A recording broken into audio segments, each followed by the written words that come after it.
maxaan ka baran karnaa nolosha garaad wiilwaal?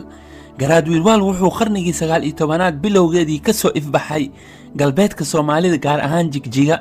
waxaa dhalay garaadkii markaa deegaanka madaxda ka ahaa garaad Faarax garaad Xirsi. hooyadii ayaa markuu dhashay wiilwaal in yar kadib u qaaday reer abtiyaashiisii oo geel raacata ahaa oo xagga bariga deganaa, halkaasoo muddo sanooyin ah oo ku maqnaa. haddaba hab nololeedka ama hab dhaqameedka reer aabihii iyo reer abtiyaashiisii ayaa ahaa mid aad u kala duwan. reer aabihii waxay ahaayeen xoolo dhaqato oo beeraley ah, dalaga qodata, oo aan inta badan guurguurin, meeshoodina ku nagaada. waxaa lagu yaqiinay deganaan, salculeys, dulqaad, wax fiirsi badan iyo fakar aamusan iyo nabad jecel.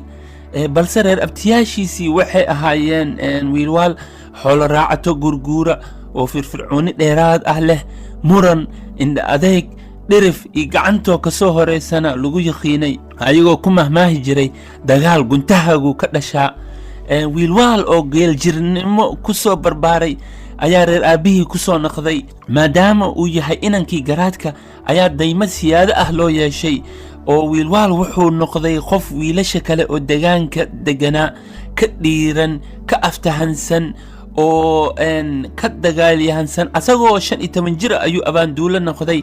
inta aan la magacaabin buu ismagacaabay.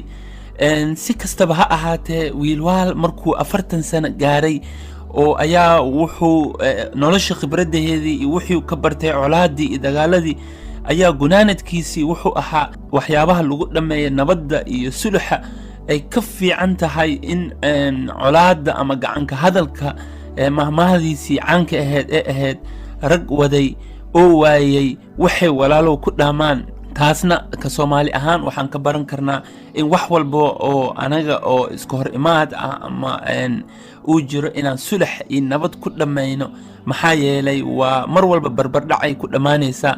nin habeenkii codkaaga yaqaano maalintiina raadkaaga yaqaano lalama culooba ayay Soomaalida